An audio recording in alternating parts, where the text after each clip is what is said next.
Welcome to Inside Economics. I'm Mark Sandy, the chief economist of Moody's Analytics, and I'm joined by my two trusty co-hosts, Ryan Sweet. Ryan's director of real-time economics, and Cris Dorides, who went AWOL last week. I see you're back, Cris. Deputy I'm back. How was your vacation? I caught you were the gone for a long podcast. time. What's that? You were gone for a long time. Yeah, 3 weeks. Yeah, you look rested. Yeah, it's a little bit of a I was until I heard the last podcast. Oh, we were. Why? What we a little trash talking there. Oh, really? Oh, you don't remember that, right? I won't bring it up. Oh, I remember it. Mm-hmm. Oh, you do? You guys are so sensitive. Got Cris back on Twitter. So, what's that? Your trash talking last week got Cris back on active on Twitter. So, oh, that's right. It was enough to motivate me. Yeah. You, Cris, are because you've been avoiding. You were like the maven of LinkedIn, and now you have joined Twitter, right? So, what's your handle? Middleway Econ.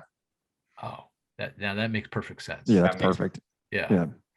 Right down the fairway economics. Right.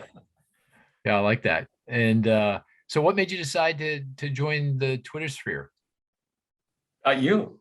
Me. It was the trash talking, had to get back on and see what was actually going on. Well, I'm still trying to figure it out though. It feels like you're just going to be on social media all the time now. No? No. All right. Okay. Right. Very good. Well, it's good to have you back. We missed you last week. We had a good podcast, and we're also joined by, I think this is the right word, a bevy of colleagues, folks that have been on before. I think everyone's been on before. We've got Mike Brisson. Mike is the fellow who looks at everything vehicles. Good to have you, Mike. Good to be here. Thanks for having me. I should say, to preface all this, we're obviously, I guess I was just taking this for granted. We're talking about inflation. That's what we're talking about here. That consumer price number, the index number that came out on, I guess it was Wednesday. Is it Wednesday? Yeah. Yeah, Wednesday. Pretty ugly. And then the producer price index that folks don't follow nearly as closely, but that was pretty ugly too, wasn't it, Ryan? It was on Thursday. Mm-hmm. Yeah, the only good inflation news came out this morning with import prices falling. Oh, I saw that. Yeah, I saw that. We can talk about that as well. But we got, obviously one big aspect of, so we've got all our colleagues here because we're going to dig deep into the consumer price index, what's driving the high inflation. And to do that, we got Mike Brisson, who's going to talk about vehicle prices, which was a bit of a surprise, at least to me, increased in the month. We've got Chris Lafakis and Juan Pablo Fuentes. You guys are energy, all things energy. And obviously that's a big part of the inflation story. So want to dig deep into that. We have Jesse Rogers going to talk about food prices. Food prices are up a lot. Everything's up a lot, but food prices in particular. And we have him for that. And of course, we're going to talk about rents and housing services costs. But I think, Cris, you're going to cover that for us as well. So we've got all our bases covered. So welcome, guys. Good to have you. Hi, everyone. Hello. Hello. Good to have you. Yeah. So any words of wisdom before we dive in? Jesse, you're always good with philosophical statements. Do you have any statements you want to make? I just hope we get to food because I came hungry today. I don't know if I'm going to leave happy, depending on how dismal the conversation gets, but at least eager to join. Well, yeah, to be with everybody. Right. Jesse, you're right, because sometimes I invite you on and I don't invite you to speak. That's kind of rude. Yeah, it's our dynamic. That's our dynamic. So hang tight, buddy. Let me warm the bench for a little while. We might get to you, next March or something, but just hang on. Yeah, but the high inflation's, that hopefully coming down by then. Which is really a shame because you have a lot of really cool things to say. We were talking about sorghum prices before we went on, and you know all about sorghum. I didn't even know what sorghum was. But it's a burgeoning market. A burgeoning, and you use big words too, which is really good. All right. All right, very good. It's good to have you guys. Okay, all right, let's get down to business. Oh, and we are going to play the game, but we can't play the game with the the bevy of colleagues, that would take forever. So, but we'll play the game, the statistics game. Everyone knows what that is. We'll come back to that. But before we get there, let's get a lay of the land. So Ryan, what the heck? I think the CPI number was even hotter than you expected, right? And you expected a pretty hot number. So why don't you give us a sense of the statistics, the CPI statistics? Yeah, I feel like I repeat myself every month. It was another ugly CPI print. So the Consumer Price Index, which measures prices for goods and services that you and I are buying, that was up more than 1% again. But I think the concern is that the price pressures are broadening out. So more and more of the components of the CPI are rising and rising very, very quickly. And that caught the attention of the Fed and financial markets. So after the CPI came out, which was much hotter than people were anticipating, it was up on a year ago basis, a little bit more than 9%. And that's an enormous number. It's the highest since the early 1980s. Markets started pricing in 100 basis point rate hike, and we can get back to this later. In Fed tightening in July. So that's it's a full percentage point. That's a full percentage point. Yeah. So last month, the Fed raised rates by 75 basis points, which was the most they've done since 1994. So this is even more aggressive, and I think part of the reason is that it's not just attributed to one or two components of the CPI anymore. It's starting to really broaden out. And so when you look at the July or the June CPI, energy prices were a big factor. They added 3.6 percentage points to year-over-year growth in June. So we had 9.1% year-over-year. 3.6% percentage points of that was just attributed to energy, and that's heating oil, that's electricity, utility costs. Gasoline was an enormous part of that. And then, of course, we have to look at supply chain constraint components. Before you, just so I understand that, is that just the direct impact of higher energy costs? Correct. That's the direct effect. So it does not include the impact that energy is having on everything else, the indirect effects. Correct. So, economists, we look at the core CPI, which strips out food and energy, which is just the direct energy effect, because that's a good idea of where core inflation is going to be in the future. But energy prices filter down into other parts of the core CPI, say, for example, airfares or public transportation. So that's not measuring that indirect effect or food, energy prices. And food, right? Exactly. Yeah. And Jesse will get to that. But energy is all over the place, and it's affecting a lot of the prices that you and I are paying. So what you're saying is consumer price inflation year over year through the month of June was 9.1. If energy prices were just, and that's gasoline and electricity and natural gas, if that was just flat, had not changed, overall inflation, that 9.1% would be down by 3.6 percentage points. Correct. And that's the direct effect. Doesn't consider what higher diesel means for food. It doesn't consider the jet fuel prices for airline tickets, so forth and so on. So it feels like, is it fair to say, roughly speaking, that if energy prices, not that if they don't even have to fall, they just have to go sideways. If they just go sideways for a while, then inflation would be roughly half of what it is today. Yep. At least half. Yep. At least half. Still very high, but manageable. I mean, it'd be easier for the Fed to bring that down than what they're doing right now. Okay, fair enough. And this is obviously why we've got Cris and Juan Pablo on the call, because this is critical to understanding future inflation. What happens with oil prices? What happens with natural gas? Going forward, that's key to the inflation outlook. Yeah, and that's why July is going to be much better, because gasoline prices have come down, global oil prices have come down, so we're going to see some relief in July. Okay, and we'll come back to that. Okay, so go on. You're decomposing the 9.1%. You now have accounted for the energy. What else is going on? So the biggest headache, of course, is energy. Then second comes supply chain issues. And what we did was we go through all the components of the CPI and identified what was, those components that are being significantly affected by supply chain. So think new and used vehicles, audio, video equipment, children's apparel, things like that. And that added 1.1 percentage points to year-over-year growth in the CPI. So energy added 3.6, tack on another 1.1 for this temporary effect of supply chains. The good news is that we're seeing some improvement on the supply chain front. In fact, that the supply chain constrained components of the CPI are adding less and less over the last several months to year-over-year growth in the CPI. So would vehicle prices be part of the supply chain? Yes. Okay. They're like the poster child for The supply poster chain. child. Yeah. And when you even decompose like the supply chain contribution, like most of it is coming from new and used vehicles. And just to connect the dots, you go back now almost a year ago, the Delta wave hit of the virus. It shut down a lot of Asia, particularly Southeast Asia. Chip plants shut down. It can't produce chips. They go into vehicles. You can't produce vehicles. Inventories collapse. Nothing on dealer lots. Vehicle prices go skyward. So that's what you mean by supply chain disruption and vehicles being the poster child for that. Yeah, supply chain.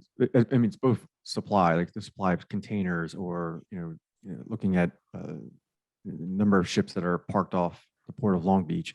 It's also demand as well, because the consumers, you and I were buying a lot of stuff over the last year, 2 years, and that exacerbated the problems that we were experiencing with the supply chains, and that drove prices up, through the roof. Because we got retail sales this morning; they were really strong, and retail sales are goods, and most of those goods we import, and that's a key source of the inflation that we're experiencing. So you got energy number one, supply chains coming in number two, and then you have the still reopening effect. So as the economy's coming back, those areas that were hit really, really hard by the pandemic. So I think restaurants, for example, hotels, motels, even airlines, they're starting to raise prices pretty aggressively. But that only added 0.3 percentage points to year-over-year growth in the CPI in June. So 3.6 percentage points came from energy, 1.1 came from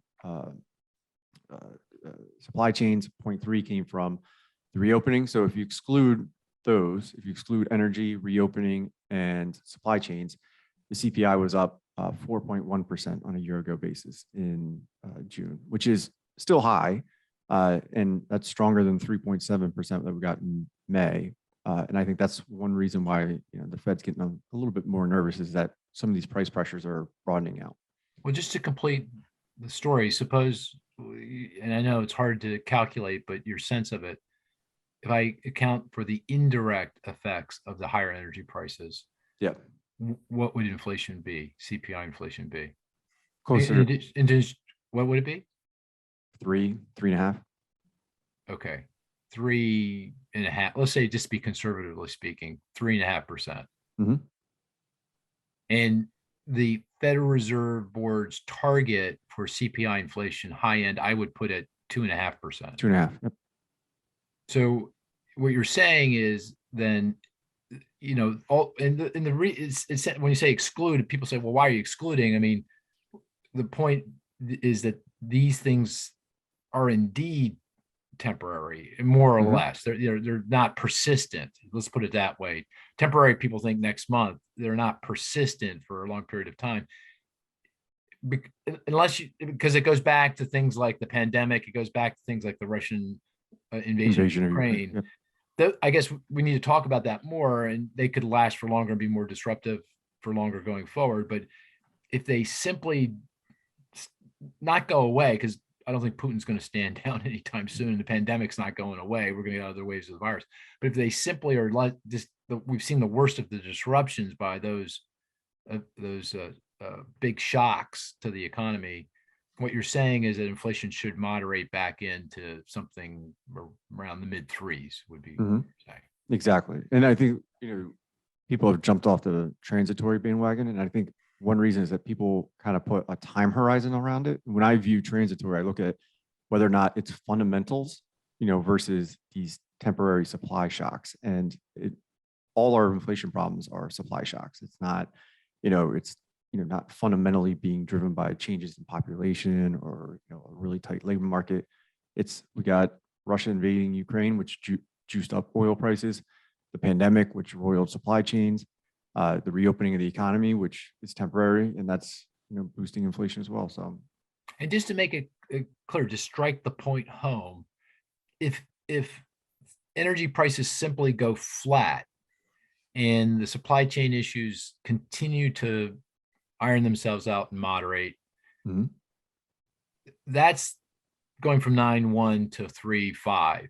But if Correct. they actually decline, if energy prices actually decline, and we're going to come back to that, it feels like at some point, and they already are, they've already declined, since we're at the peak back a month ago, that is going to put, at least on top line inflation, going to put significant downward pressure, and we could be below the Fed's target at some point here. Yeah, we will. We most likely will. And that's kind of assumed in our baseline, is that, we get a lot of goods disinflation, and goods being like stuff that we buy. Right. And that's needed to offset, because playing devil's advocate, like if that we don't get that goods disinflation, if something else goes wrong, if China locks down again, Yeah. we have services inflation that is really beginning to accelerate. So one thing I didn't mention was that rents picked up, so they're accelerating, and they added 2 percentage points to year-over-year growth in the CPI in June, and that was the largest contribution since the early 1990s. So we have a rental inflation problem coming, and it's only going to get worse this summer and later this year. So we need that goods disinflation. We need energy prices to come down, or inflation is going to be higher for longer.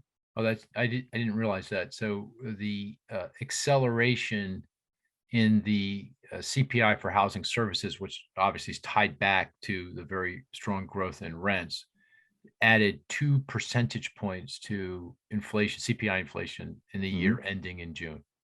Yep, and that was the largest since the early 1990s. So, and we'll definitely come back to that as well, because that is more persistent. Those are sticky prices. So another way you can kind of easily look at the CPI is break it down into, and I think the Atlanta Fed does this. They break it down into sticky components versus more volatile components, and sticky inflation is picking up, and most of that is because of rents. Right. Okay. All right. Let's just stop there. Let me turn to Cris, because I've kind of guided the conversation in a certain way here, and I'm just curious what you think. Well, first of all, can fill in any holes in what Ryan said. Did he miss anything that we should be talking about in the report, or inflation more broadly, and kind of sort of what the implications are? So what do you think of that conversation we've had so far? I think Ryan did a great job of summarizing. Well, you mentioned this, but I'll underscore. That just doesn't sound right, Ryan. When he leads with a compliment, that always makes me sweat a little bit. No, he's building up to the butt. The butt. Oh, the butt had the butt. It was slow on the butt. Okay, there you go. No, not so much a butt. Just to underscore, this was a bad report. This was terrible. It was. Ryan mentioned it was widespread inflation. It's not just concentrated in a few items. It's everywhere, and it's in items that we also thought were not going to experience a lot of inflation, like furniture, right?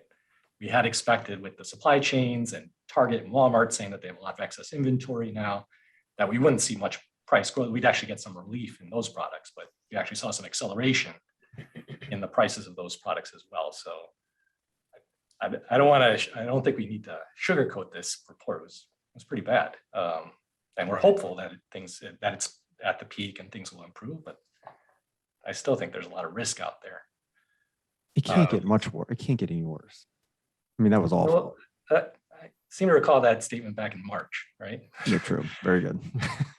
But that simply goes to the timing of the oil price peak, right? I mean, the thing that we didn't expect in March, or we were forecasting, was that European Union would not sanction oil, right? And therefore they did, and oil prices jumped again, and therefore we got the peak in June, which is the data we're talking about, right? So yeah, but there can be other shoes to drop. Okay, fair enough. Too, right? Yeah, fair enough. We're still, and we'll get into the energy markets, I'm sure, but there's still issues both on the supply and the demand side. The sanctions, they haven't really gone into effect fully yet, so we don't know all the ramifications of that. So yeah, I guess to your point about the broadening out, the one thing that did make me, everything about the report was, as you said, bad, ugly. But the one thing that kind of made me particularly nervous was the acceleration in inflation for medical care, because that has been up to this point pretty modest and tame. And that's not such a big part of the consumer price index, right? CPI. It's a very, I think the share of the CPI that it goes to vehicles is greater than the CPI that goes to medical care, because it's not, the CPI measure is kind of out of pocket expenses, and a lot of the medical care that we consume is insurance companies covering that. So, but that goes to the difference between the CPI and the core consumer expenditure deflator, which is actually the measure the Fed is generally most focused on. There, medical care plays a much larger role. There's a much larger share of that index, and that makes me particularly nervous that that's picking up. Any insight on that? Because we don't have an expert here going to talk about that. But Ryan, you gotta be careful with the medical components of the CPI, including physicians and hospital prices, because the response rate, so what's the share of the universe that they're going out and surveying, the Bureau of Labor Statistics every single month, has dropped. It's to the point where it's very unreliable. I don't think it's a complete sample of what prices are actually doing. Yeah, that's a good point. Right. Okay. All right. Well, that's good. So, okay, let's now dig deep into some of these components of the consumer price index that have been and are adding a lot to the to inflation, and we're doing this to try to better understand what's driving that higher inflation, and then perhaps more importantly, what does it mean about where inflation is headed over the next 12, 24, 36 months? So to that end, Mike Brisson, let me start with you. In vehicle prices, as I mentioned earlier, they rose, both new and used vehicle prices rose in June. And that, for me, was the biggest surprise in the report. I had expected used vehicle prices to decline, because you have taught me to look at auction prices and our own index that you construct based on auction prices, actual transaction level prices. And that showed a big decline in June, right? And it's not showing up in the CPI. So can you give us a sense of what's going on there, Mike? Yeah, so our auction is a wholesale price index. Our auction index, the Moody's Analytics sale price index. We're looking at hundreds of thousands of transactions each month that come out of the auctions. About 80% of auction transactions are shown in our data. But the CPI, they're looking at 480 observations at retail stores. So you do a picture across the country, and then you add on the sales tax as well in each part of that country, and you're looking at just 480 observations, and it's not seasonally adjusted, whereas our index is seasonally adjusted.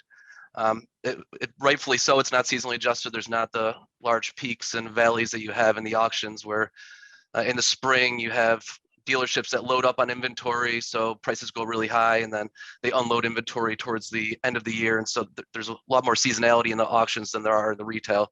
So the CPI isn't seasonally adjusting either, but the CPI is down from its peak over 1%. We're expecting it to go down. Its CPI has been, it lags the wholesale auctions, so you imagine dealers go to the wholesale auctions, they pay a certain price, and they pass those prices on to consumers. So if they're paying less now in June, like we're seeing at the wholesale auctions, presumably later in the year, the CPI will go down in response. Okay, so you're saying it's a matter of time. Yes, well, I believe the wholesale auctions will stay relatively steady because new vehicle supply still remains low over the rest of the year. But I do think that the CPI will come down a bit over the rest of the year from what we're seeing in the wholesale prices. Yeah, and most fundamentally, as I mentioned earlier, goes back to supply chains, chips, lack of production, lack of inventory. Vehicle prices go higher, and give us a sense of that dynamic. I mean, my understanding is chip production is starting to improve, vehicle production is starting to improve. We're getting a little bit of improvement. If you look hard, I think, at the data in inventories, they're still incredibly lean, but they're off bottom, I think. And that does argue that the very rapid increase in prices should come to an end, and we may even see some, as we were discussing, price declines. Is that kind of a reasonable description of what's going on?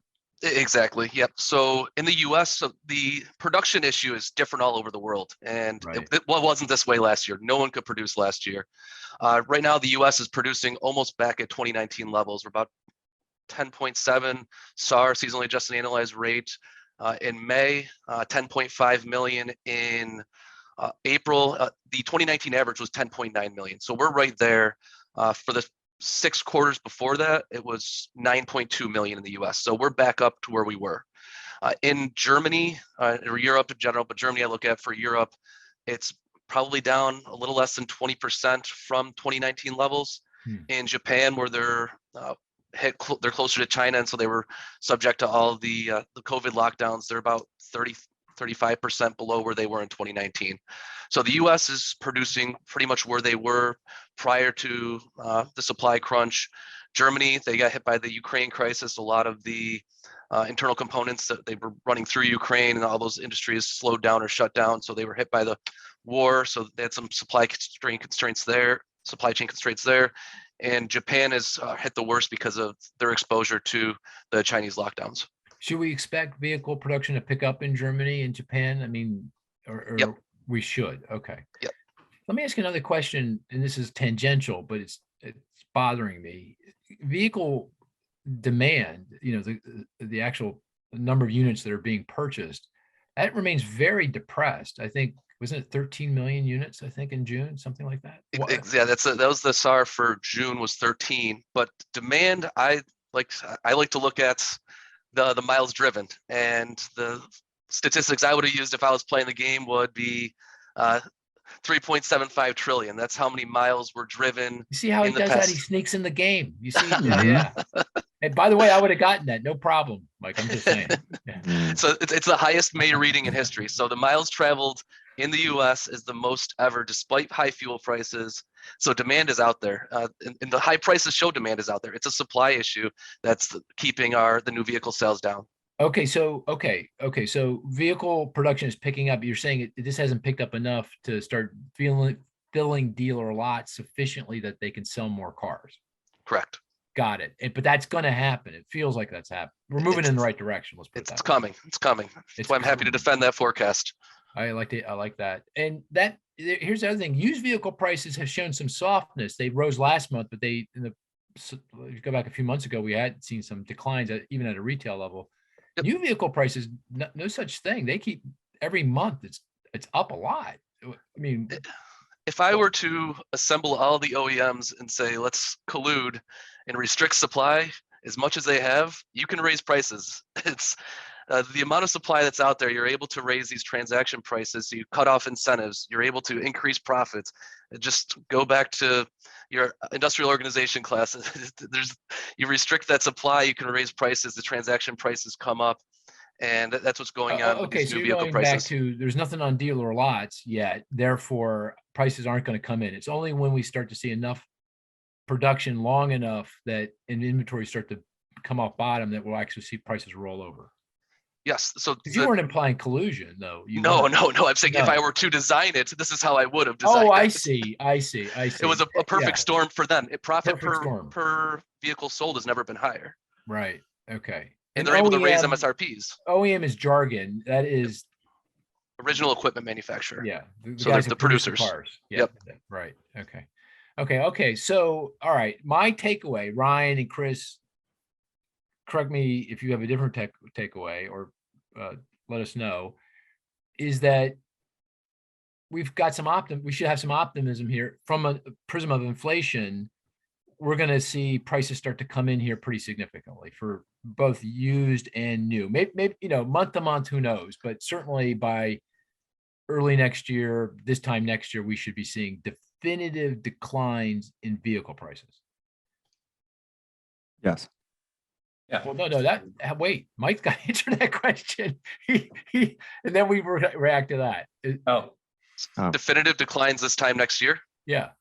Yes, right now it's year-over-year price growth is about 7% in the CPI.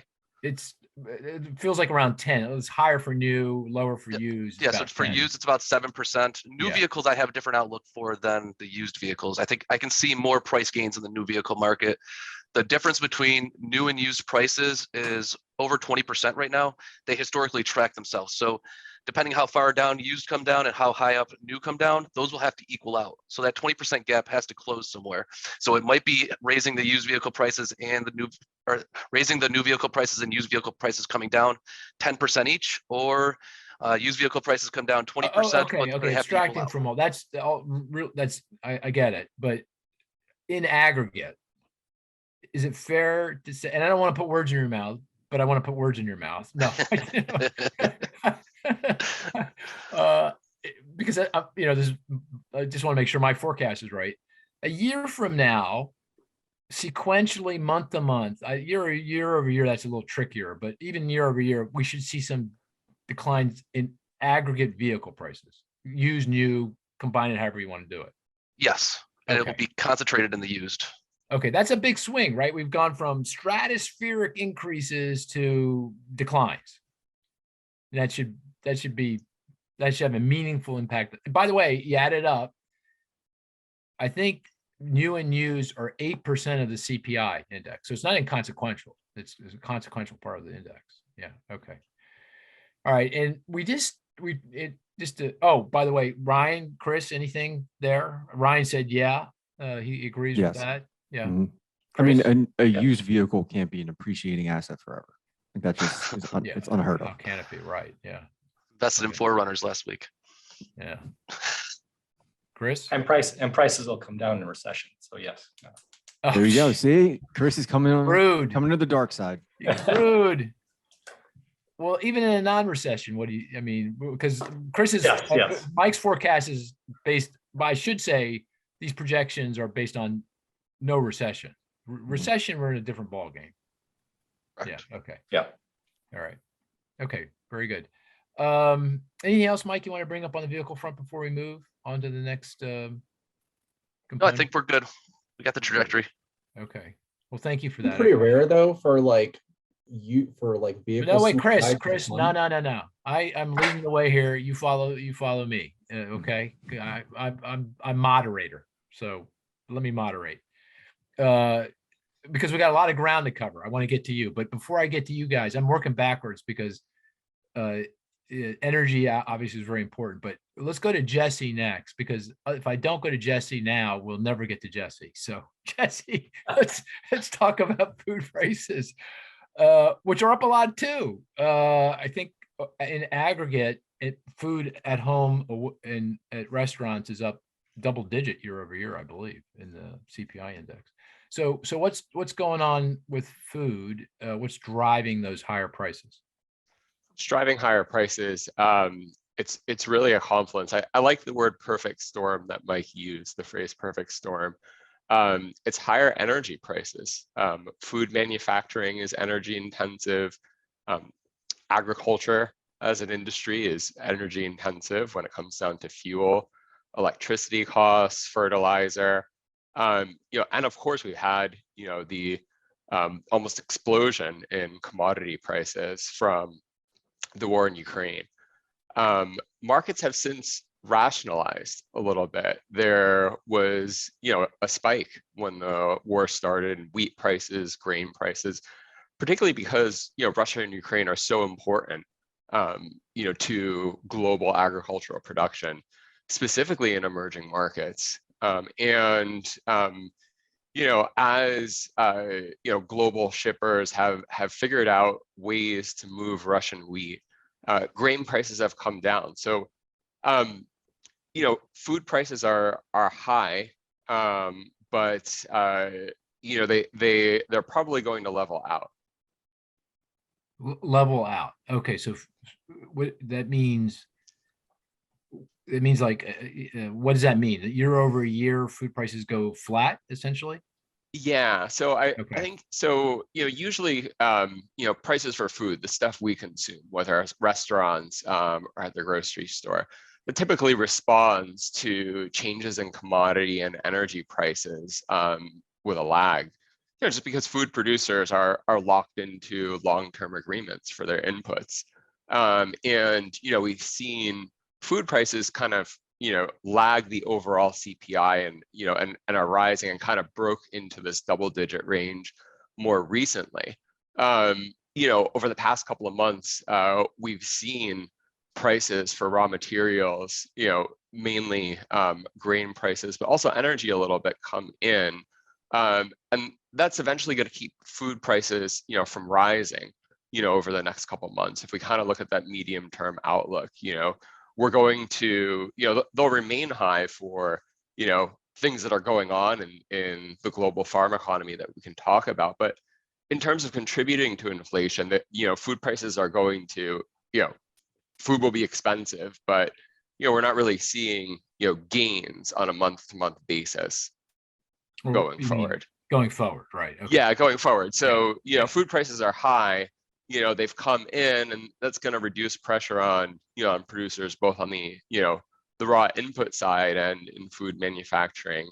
And, so, food's contribution to overall inflation, which has come in, hot and heavy, but with a lag, that's going to ease over the next, both on a month-to-month basis and year over year.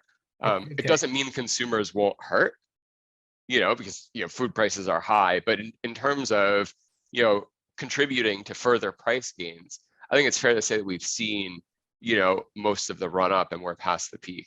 Okay. And kind of you may have said this, but just to reiterate, is there's two broad forces at work pushing up food prices.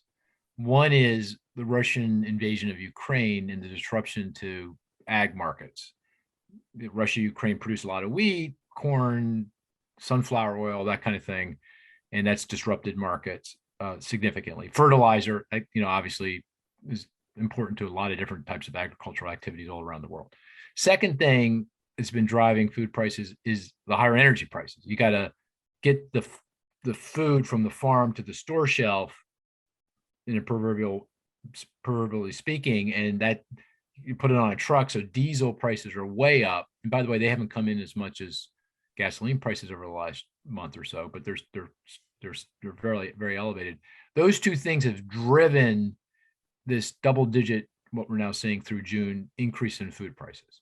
And in going forward, well, we're saying we're going to come back to energy in a second, but that, it does, we're expecting energy prices to moderate, at least not rise any further. And we're saying on the Russian-Ukraine front that while that conflict is going to continue for the foreseeable future, the impact of that on ag prices, we've seen the worst of it. Is that a fair characterization of your view? Yeah, I couldn't have said it better myself. I think one thing on, on Russia, Ukraine. Now he's sucking up. Now he does that. Now he's well, I mean, when it's fair, it's fair. Right. I like Right. to, let the chips fall, where they may. Okay, very That's good. very fair. I think that's excellent, Mark. So if I told you a year from now, in June of 2023, year over year, CPI food inflation was 0 or close to 0, you'd say, what? That sounds about right to you? Yeah, or even unwinding, we could even see, small on the negative side. All right, Jesse, I'm holding you personally accountable for this because All right. Wawa's Hoagie Fest is expensive this year. Is it? This is yeah. the best time. This is the best time of year. It's Wawa's Hoagie Fest, and prices are up. Well, and what makes it like they'd sell hoagies all year round? Why is this a fest this time of year? I mean, what makes it a fest? Well, they reduce the prices. Oh, they do. Oh, okay. Oh, yeah. Yeah. Oh, but it's still very elevated, the price. Yeah. Yeah, compared to last year. Yeah. I mean, think of what goes into a hoagie. I mean, I'm it's surprised, bread. Mark. You're at Wawa all the time. I've sworn off hoagies. I'm telling you. And I'm It's all all that over salami. you guys. If I eat a hoagie, I won't eat for a week. You're so. not allowed to live in Philadelphia. But Mark, you noticed the 16% increase in hot dog prices, right? I love And hot that goes dogs. right to your budget, right? I love hot dogs. They're up 16%. I knew wings were up a lot. At least last I looked on wings, chicken wings. That was Chris's number. That was. Just asking. No way, for this week? No. Oh, sorry. Was back up. Oh, it was back up. Are chicken wing prices still rising quickly? I didn't look. No.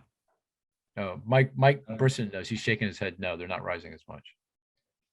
I'm in upstate New York. We mainly eat chicken wings for food around here, so they're going up in retail. I know that. What did he just say? He said in upstate New York, that's what we eat. That's like Yeah, staple, chicken buffalo wings. It's all over Really? upstate. Yeah, That's right, I had no Buffalo. idea. Buffalo. Yep. All right, very good. Okay, all right, Jesse, that was very helpful. I really appreciate that. Chris, Ryan, any pushback on? Be careful, Well, Jesse's very sensitive. You can't. What push about this. the weather? Oh yeah, You what mentioned. about that? What about that? What I mean, about we the got weather? That's a good point, droughts. actually. I mean, Yeah, what's going on? I don't there? know. I'd be a little cautious. A little cautious. Yeah, this summer could be an issue. Yeah, I mean, Droughts. I think it's important to mention that food prices were really high in the first place, right? Well before the war in Russia and Russia's invasion of Ukraine. And that goes to just limited, really bad climate conditions in your major bread baskets, North America, South America, Europe. And, when you think of it, right, that, when you look at grain prices, they've shaken off the increase from Russia and Ukraine, but they're still trading, at the upper range. The UN Food Price Index is another great metric to look at, and that's been tracking record highs. But when it comes to inflation, it's all about the increase, right? And how much worse can climate conditions get? I mean, they're pretty bad. I mean, farmers in Brazil are like up to their waist in soggy fields. Kansas is dealing with drought. Wheat and soy producing regions are really struggling across the world.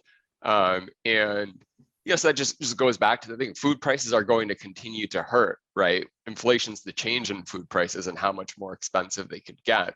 And like you said, Mark, we've kind of reached, we're near the peak of how much they're going to contribute to inflation on a year ago and month-to-month basis. Let's move on to energy prices, and we've got both Chris Lapakis and Juan Pablo Fuentes here for that. Okay, guys. So you heard Ryan's decomposition of inflation, and energy is a big part of it. Obviously, energy prices, gas prices, diesel prices, jet fuel prices, or pick whatever it is, natural gas prices. They all seem to have peaked back a little over a month ago, tied into, I think, the European Union's decision to sanction Russian oil. They announced that in early June. Prices have come in since then. If oil is our poster child for this, then we were at $120 per barrel, 125, I think maybe on Brent at the peak. We're now down below $100 a barrel. What's going on in the oil market, the energy markets, and where do you think we're headed? And I'll begin with Chris, and then I'll turn to Juan to kind of fill in any gaps. Sure. So I think what happened was we had the Russian invasion before that started to get priced in, oil was around 70, give or take, and that started to get priced in. It happened. We had a spike up. There was a lot of uncertainty. The prices fell when there was more certainty. Market participants felt that the EU was not going to ban crude oil. The administration did a coordinated release of oil from strategic petroleum reserves with other countries across the world. And prices fell all the way back down to around $95 per barrel. And then at that point, market participants started to price in the probability of an EU ban on Russian oil. And prices went back up to 120, and now they've come back down to about $100, give or take, on WTI and Brent. And there's a few reasons for the recent decline in the price of oil. I think that the main one would be fears of a recession, with the market being convinced that the Federal Reserve is going to have to raise interest rates very aggressively to control inflation, and that weighing on all commodity prices, including energy. And then the second is some uncertainty about how the European Union will enforce or apply this ban, because we've only got data through May, actual hard, and it's not even that hard, it can be revised, import data. And the EU has, as of May, did not reduce its imports of Russian crude oil.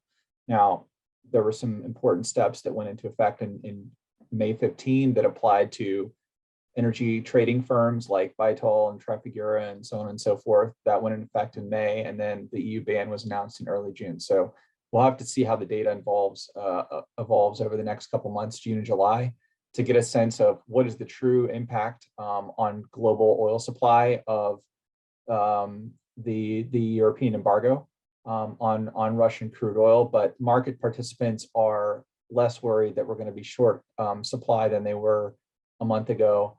And that has happened at the same time that the refining industry has responded. So refinery capacity utilization has increased. Crack spreads have fallen. That's the difference between wholesale product prices and oil. So the difference between wholesale gasoline and crude oil, the difference between wholesale number two heating oil and crude oil, those have fallen dramatically. They are a part of consumer energy prices, which is ultimately what the CPI is measuring. And I think that there's further momentum for price declines in consumer energy prices in the month of July, given where crack spreads are now. And that is a supply side response. And I mean, it's so often the case just broadly across the economy, but especially when it applies to commodities in the energy market, that the cure for high prices is high prices. So we are seeing the supply side respond here to very strong incentives, I would think, to produce as much oil and refine as much oil as possible. Okay, so what you're saying, I'll paraphrase just like I did for Mike and for Jesse, is that anyone who's going to sanction is sanctioned, or at least announce sanctions, and that the EU has announced sanctions, but they really at this point have not implemented them. And this is a risk, obviously, what they decide to do here, but they may decide, given they don't want to see oil prices go skyward here, they may decide to be slow in implementing any sanctions to make sure there's enough oil supplies out there so that prices don't go skyward. They'll calibrate their implementation of the sanctions. And also on top of that, the refiners here in the US have been able to increase utilization capacity, the capacity utilization of the refineries, produce more refined product. And so we've got lower oil prices, we've got lower crack spreads, and that means gas prices are starting to come in meaningfully. We're at $5 a gallon, regular unleaded, record a month ago. We're now at $4.65 nationwide. I think is that what consistent with our Wawa, $4.65? I think we're pretty close at our local Wawa. Diesel prices, they've come in a little bit. Jet fuel prices have actually come in a lot, relative to the peak. And assuming that the EU doesn't start to really crack down on Russian oil, and the fact that we are getting more supply because the higher price, to your point about higher price leads to, solves the problem here because it elicits more supply response. Oil prices, gas prices should at very least not go higher, and may, with a little bit of luck, go a little bit lower. Is that fair, that characterization? Well, yes, I think it's fair. I think that a lot will depend on how the EU will proceed, and if it does crack down hard, how much of that oil is going to find its way into other countries anyways. Because as of May, if you look at China plus India plus Turkey, they had increased their imports of Russian crude oil by about 800,000 barrels per day. And that's about the amount that actually the US banned that was entering the US along with the UK. All of that oil has been rerouted to these other countries. And so the question is, if the EU is forceful, then how forceful will they be, and then how much will ultimately that Russian oil end up in other countries? So I think that there's a possibility for energy prices, for oil prices to rise from here, but I think that the most likely case is that we do get just they go sideways for a while. Got it. Hey, Juan, what do you think? Do you agree with this? Do you want to add any color? What do you think? I agree with Chris. I think the main factor behind the recent decline in prices is the fear of recession. So that's like more a market response to the sentiment in the market. The second reason I would say is that Russian oil supply has declined by far less than anticipated by the time the invasion took place. According to the International Energy Agency, Russian supply has declined only by 800,000 barrels per day. Initially, they thought that supply was going to go down by 3 million barrels per day in just 1 month. So obviously that's not happening. The deep discount of Russian oil is like everybody's buying Russian oil, everybody that can. Like I saw news today that Saudi Arabia has bought a lot of Russian oil. Really? Yeah, so they are using Why? the Russian because it's deep. There's a deep discount. Oh, it's an arbitrage play. They buy the cheap Yeah, so Russian oil. And they buy Russian oil to use for their power plants, so they have more oil available for exports. So and explain to me why there's a discount. I mean, if the markets are so tight, why do they have to sell at a discount? Because there are sanctions in place, so it's like it has also to do with this new European talking about capping oil prices for Russian oil. So I think what they're trying to do is we're not going to go after India or anybody that wants to buy Russian oil, but we're going to demand that they don't pay as market price. They have to pay a discounted price. So the idea is that Russian oil, the supply wouldn't be affected as much, but the money that Russia gets from their oil sales are going to be affected by this price cap. So that's what's happening.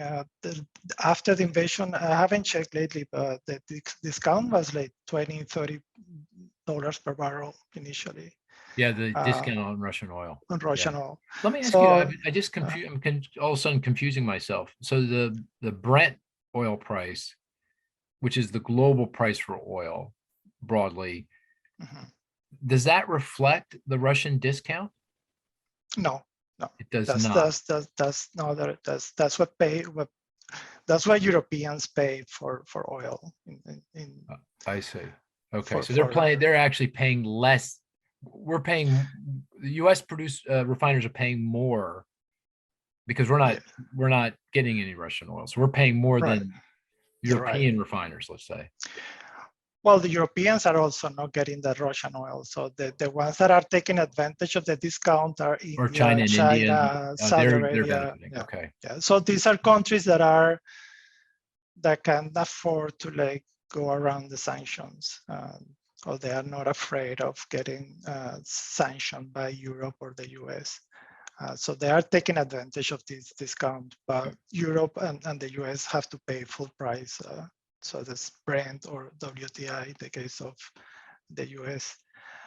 So the other thing that I would say in terms of the inflation, I kind of disagree a little bit with Cris on the refinery situation in the US. I feel like refineries are basically operating at full capacity right now, and refinery capacity has been down almost by 2 million barrels per day in the last 2 years.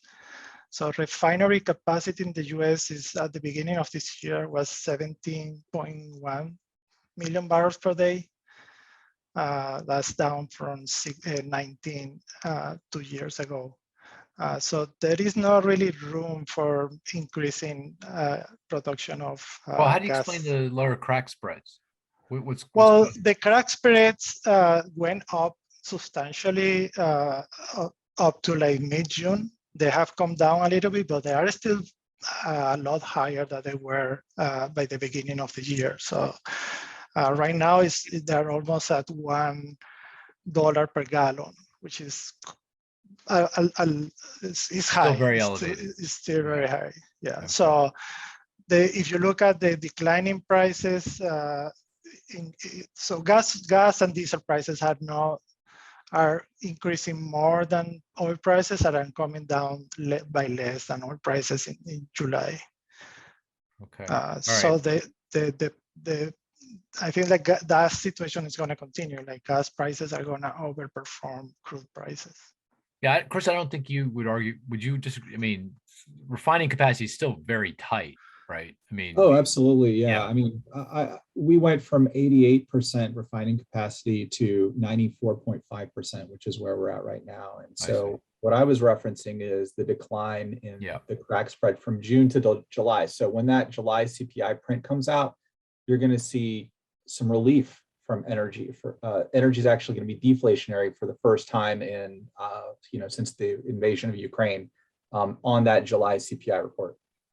Right. Okay. I do think this is the refining capacity is a big deal because I mean, one of the threats in my mind is we get a Cat 5 hurricane, blows through the Gulf, wipes out a refiner on the Texas coast for, I don't know, 3, 4, 5, takes it offline 3, 4, 5, 6 weeks.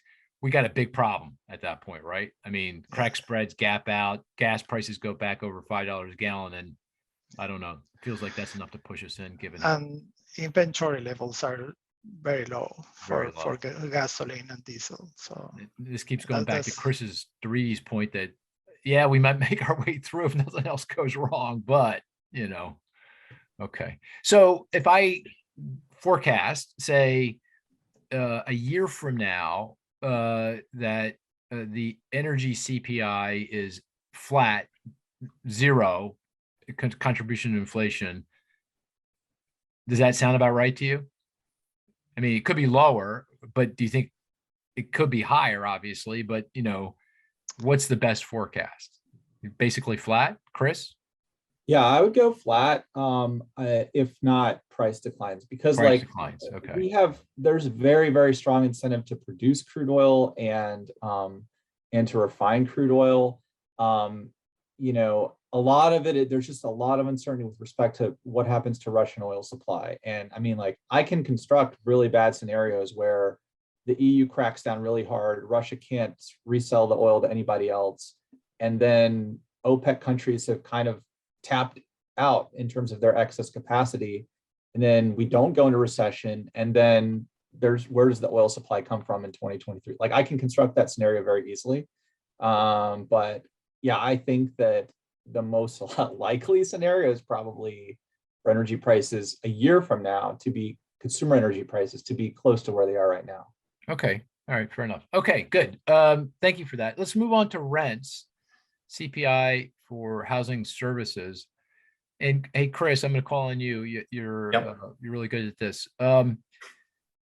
Explain to me how we measure the CPI for housing services. It feels, I know it's quite complicated, and this feels a little weird compared to everything else in the CPI. Do you want to discuss that for a little bit and what it means for how inflation right now for housing?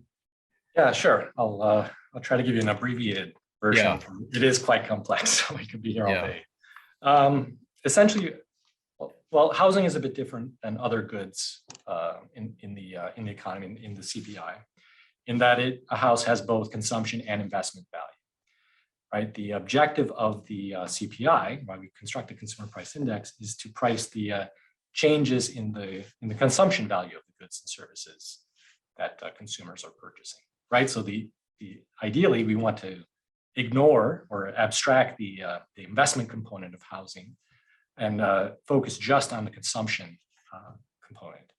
So there's this concept of the consumption value of housing that the BLS has come up with, which essentially looks at rents, first of all. So for renters, it's pretty easy, right? If you're renting a house, the price change for you in terms of the housing services you're consuming is the rent change itself, right? So I don't think there's any dispute or any real question if you're thinking about someone who's renting.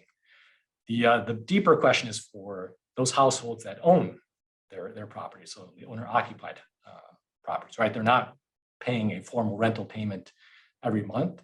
So how do you capture the value or the inherent price of their homes? And the BLS has actually gone back and forth on a couple of different methodologies. So originally, prior to 1983, they actually used a user cost concept. It said, hey, if you're if you own your home, you have to pay mortgage. So there's mortgage interest expense, there's property taxes, there's maintenance, other expenses that you have. We can simply look at those and measure the change in those on a year-over-year or month-over-month basis, and that can proxy as the change in the housing service, right? So that was fine for a while, except that right around the early 1980s, of course, there were a lot of new mortgage products that came online. So adjustable rate mortgages became more popular. So that impacted their methodology. Prior to the early 80s, you had the FHA controlling much of the mortgage market. So things were fairly homogeneous and standardized. So you could look at those user costs and get a pretty decent approximation of what price or what housing prices were looking like, our service prices were looking like. But as we got those new products, mortgage products, and as the FHA lost some of its market share, things got much more complicated.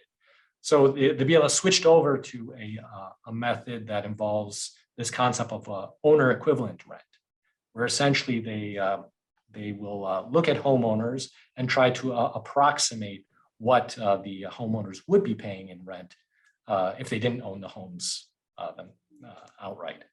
And they do that by essentially surveying the broader rental market, right? They look at about 50,000 properties in their survey. They collect data on those rents, and then they normalize or standardize those rental values by excluding utilities and trying to account for quality adjustments, just as they do with all the other prices.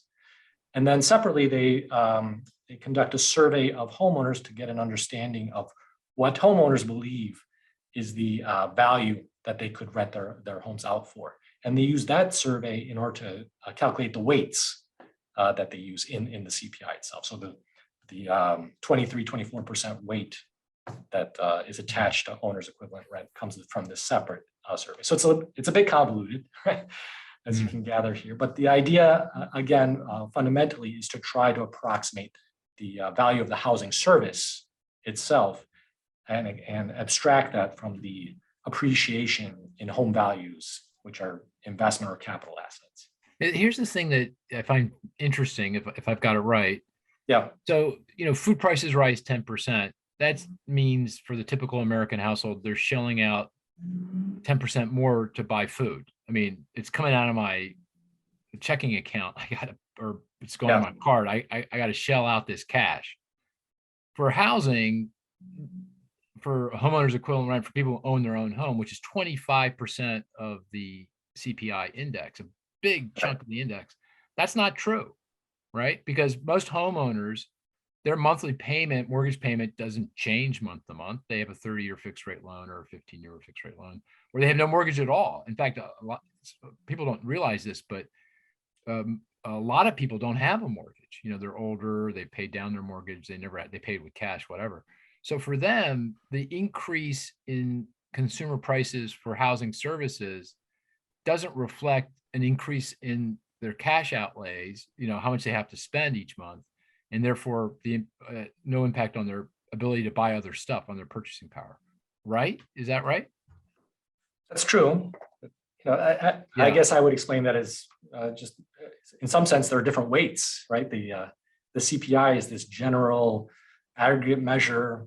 There's actually no one that actually no household actually consumes the goods and services in the CPI index with the weights that are assigned, right? It's this aggregation, right? So yeah, you could certainly have a different measure of inflation for the homeowner that owns their property outright than the renter, right? So there's that aspect that all inflation is personalized, so the weights may differ.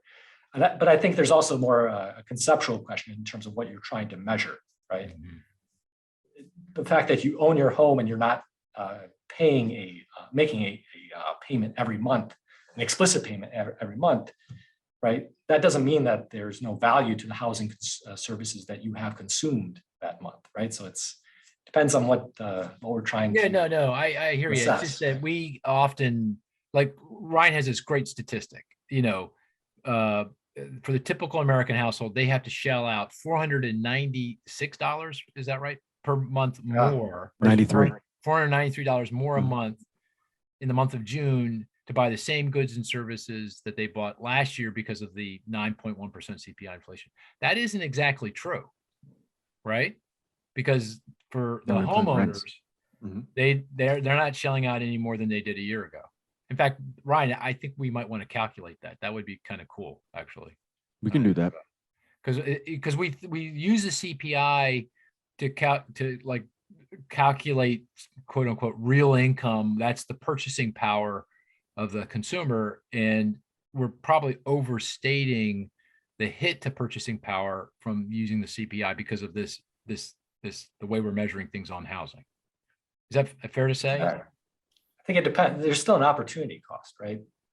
But it's not cash coming out of the bank, No, right? it's not cash coming out of the bank, but Okay. you can generate all sorts of examples, right? So if a person owns their house and suddenly they move, right? Yeah, of Well, now all of a course. sudden, That's now they true. have a payment, Yeah. right? So, Yeah.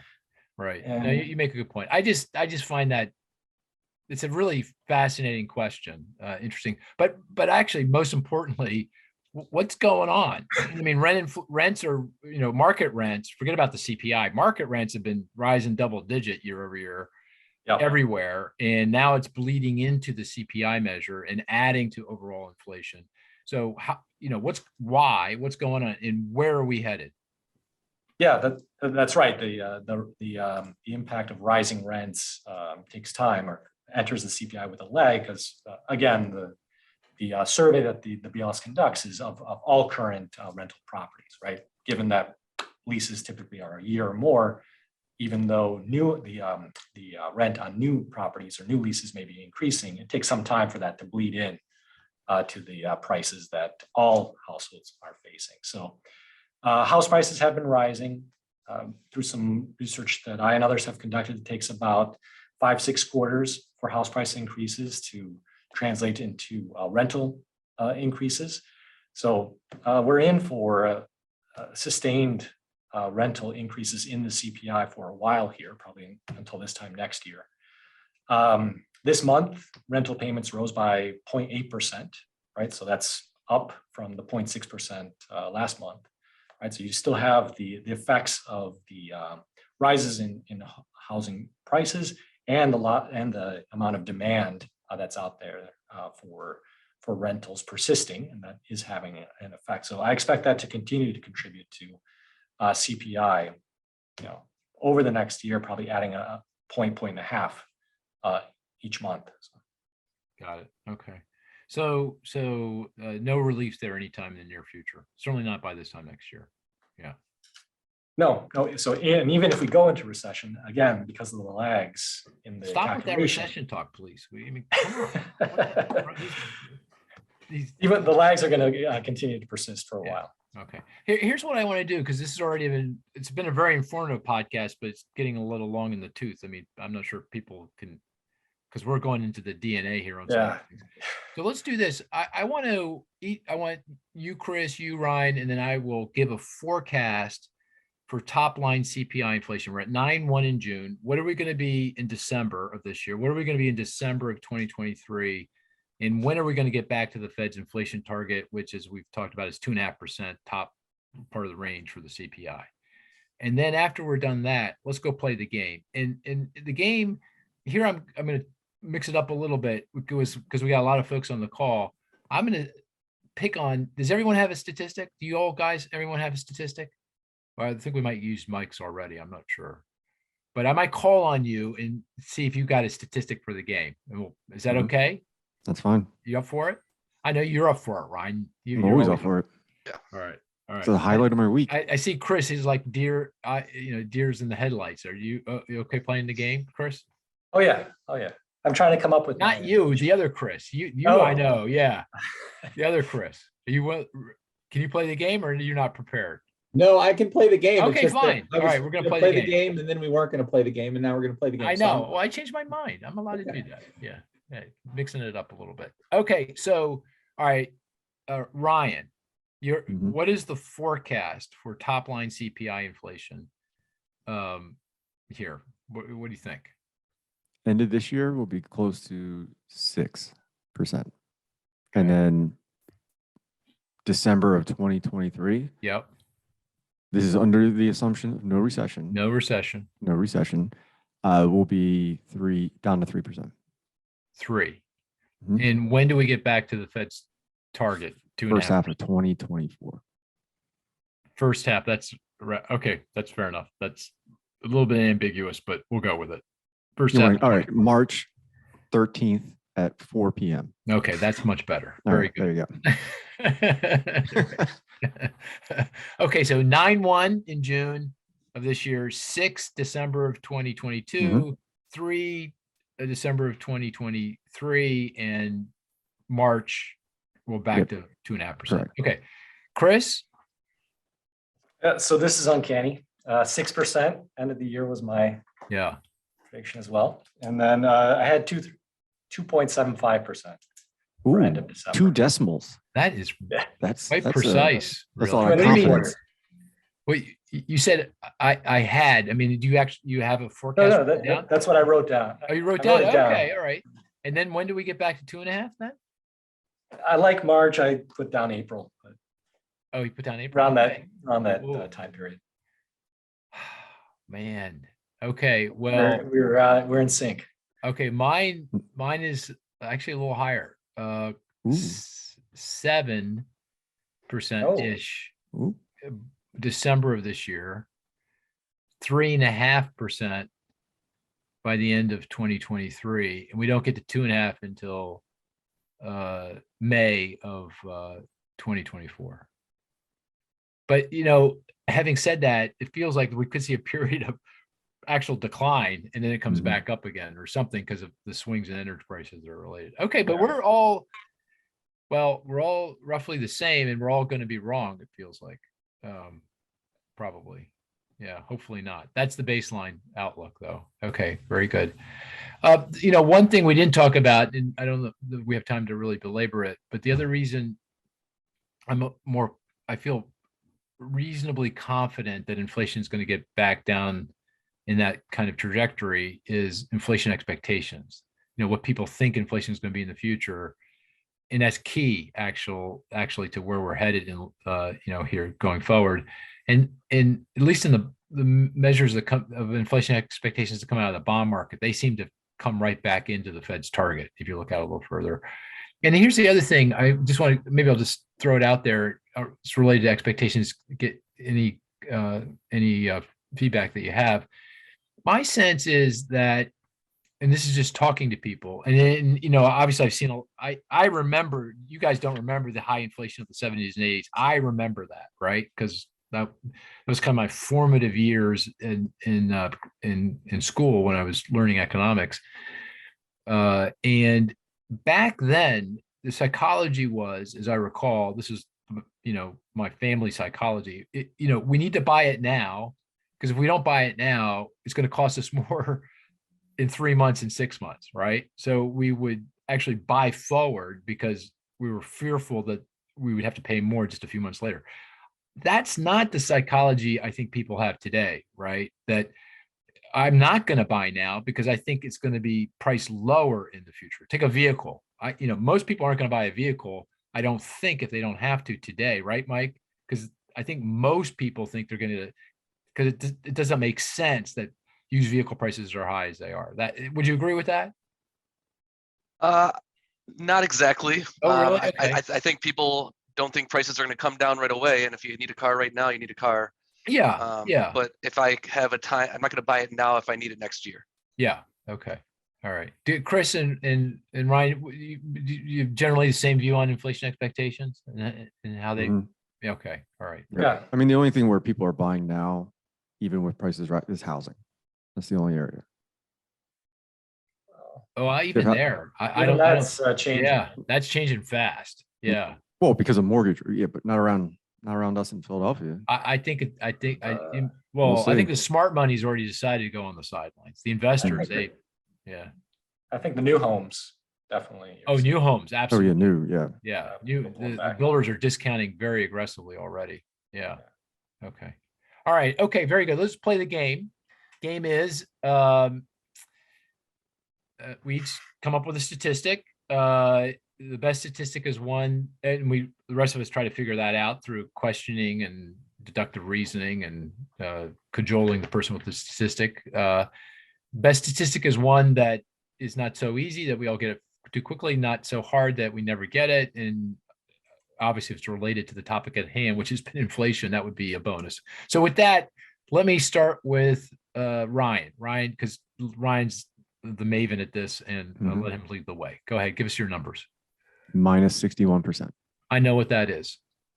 There is no way. No. I do indeed know what that Oh, is. wait, did you have another presentation with? I know what that is. And I What is it? want multiple cowbells when I tell you what that is. Multiple. Well, I want you now each I'm to get out quickly your looking up some cowbell commodity right prices. now. All right, I got it right here. I want a cowbell ring. Let me hear it. Yeah, okay. Chris, where's your cowbell, man? Oh, all right. All right, ready? Ring it for me. Ring it. And I didn't get Nope. the answer yet. I'm so confident in this.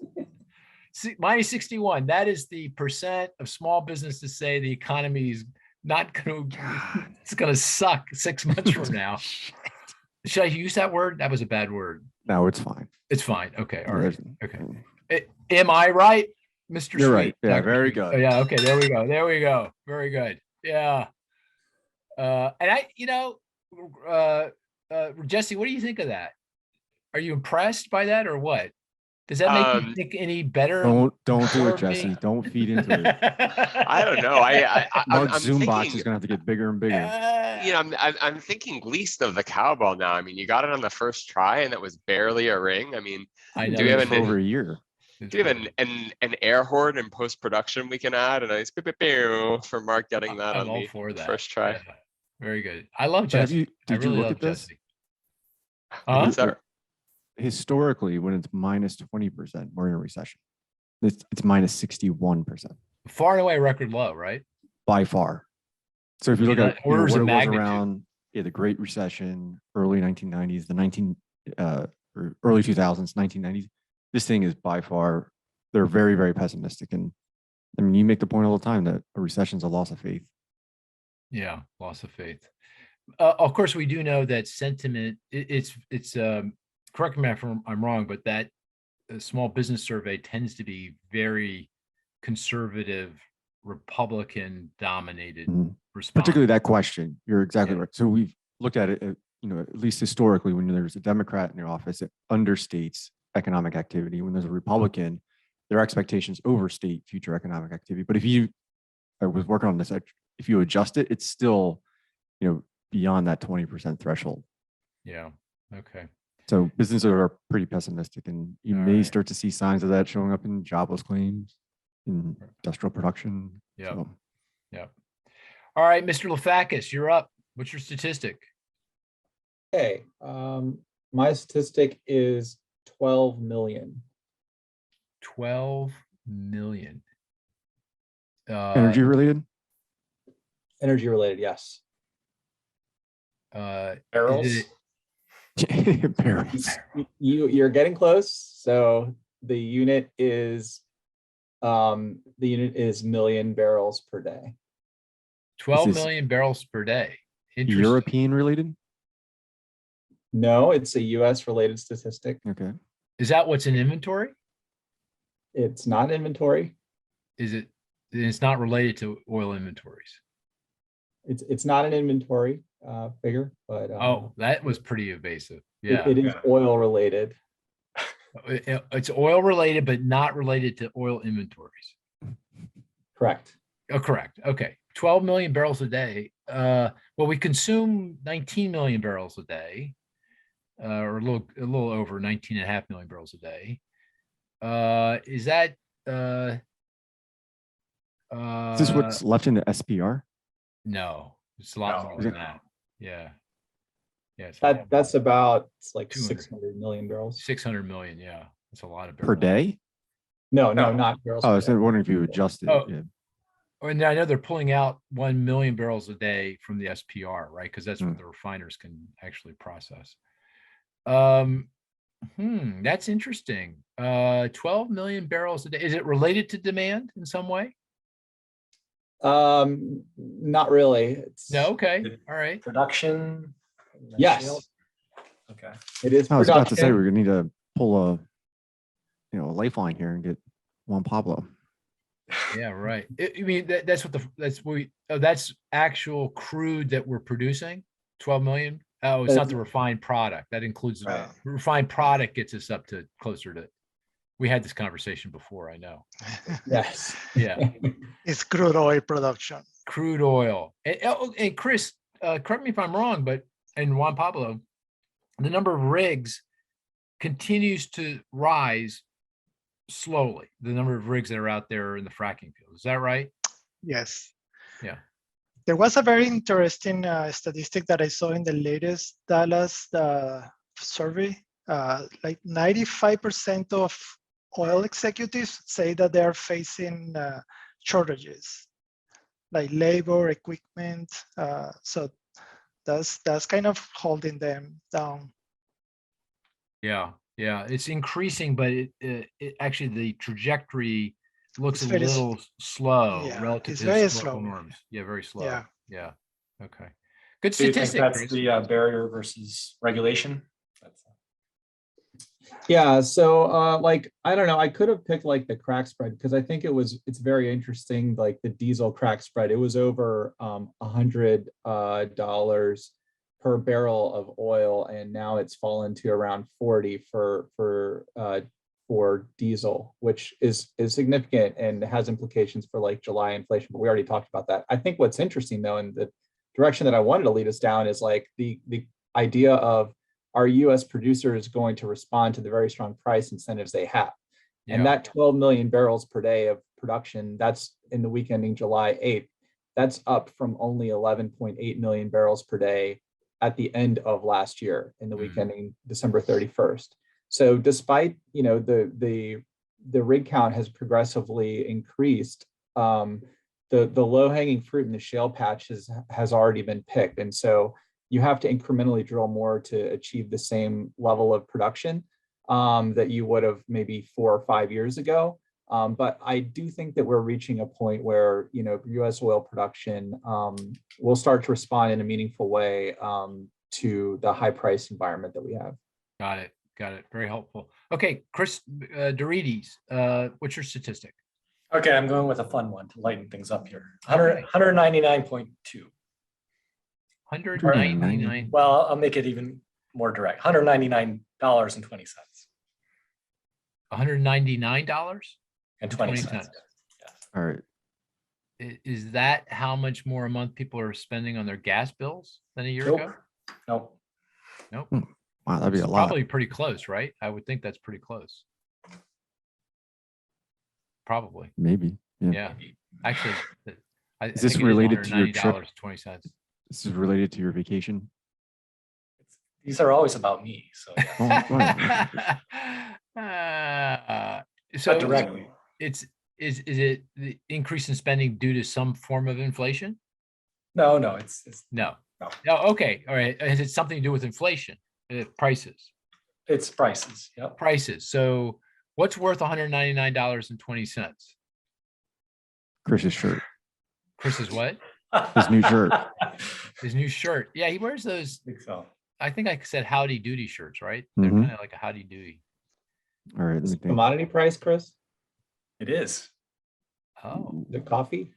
It is. You got it. Oh, see. way to go, Chris Very Lafakis. good. Yeah. Where's the cowbell? That's I right thought here. that was pretty good. There you go. Okay. So explain that, Chris Dorides.